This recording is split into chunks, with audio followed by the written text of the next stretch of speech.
So PERT is an estimation technique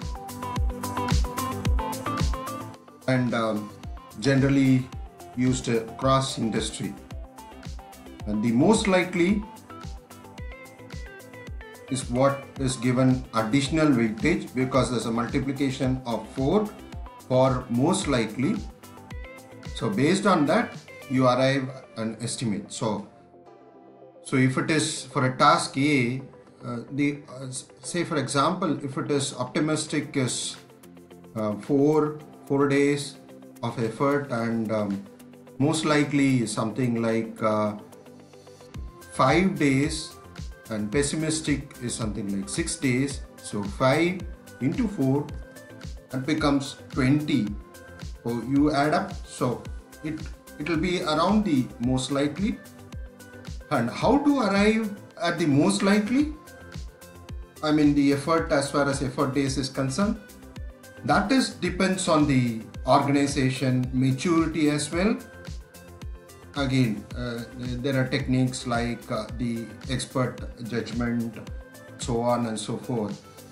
So most likely, again, as I said, it depends on the maturity of the organization, because if they are going to do a similar kind of a project, then yes, they pretty well know what is the most likely time it is going to take for an effort it is going to take for an activity, and thereby they can always say this is the most likely effort for this activity. And what is the sometimes if there are no challenges, no hiccups, then it will go for an optimistic, and some challenges, yeah, it can go for a pessimistic. But need to keep in mind, like, yeah, any project is always unique. That is why it is considered as a project.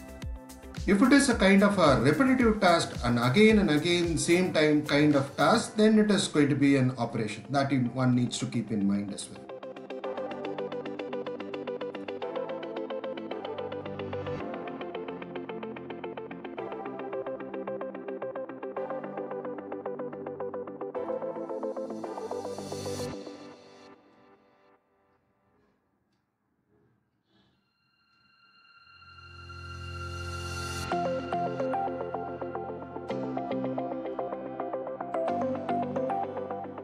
And people generally confuse between elapsed time and the total effort.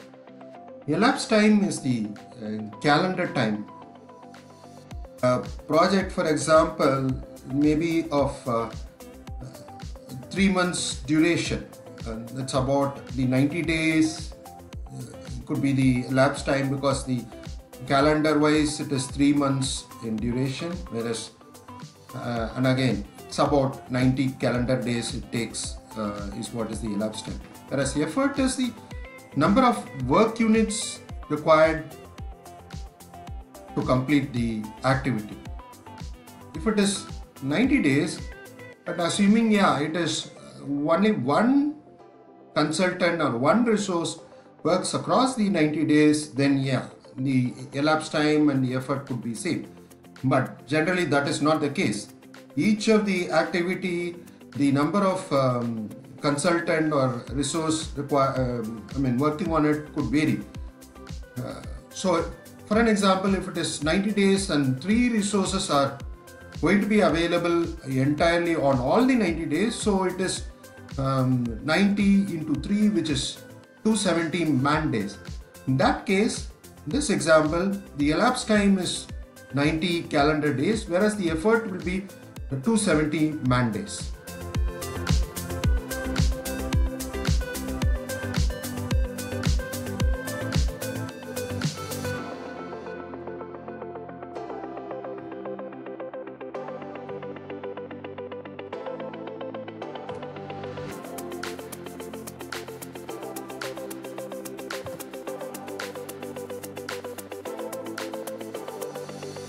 So this is very important as far as the project management is concerned. The scope, the schedule and the cost and all that, the quality of the product will depend on all three. And if at all there are challenges in any one of them, particularly if scope, if there's a scope creep, or if it is a gold plating, scope not being understood properly, then all this will have challenges on the schedule. And when schedule is increased, yes, the cost will also go up. This is the, as far as project management is concerned, this is considered as the three primary constraints in project management.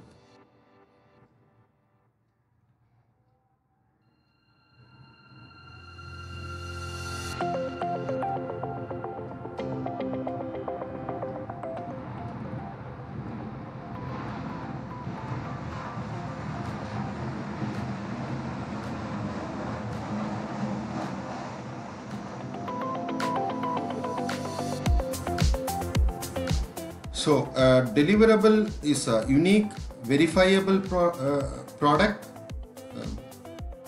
and again, a deliverable can be subjected to review, acceptance, and this might be defined in the acceptance criteria.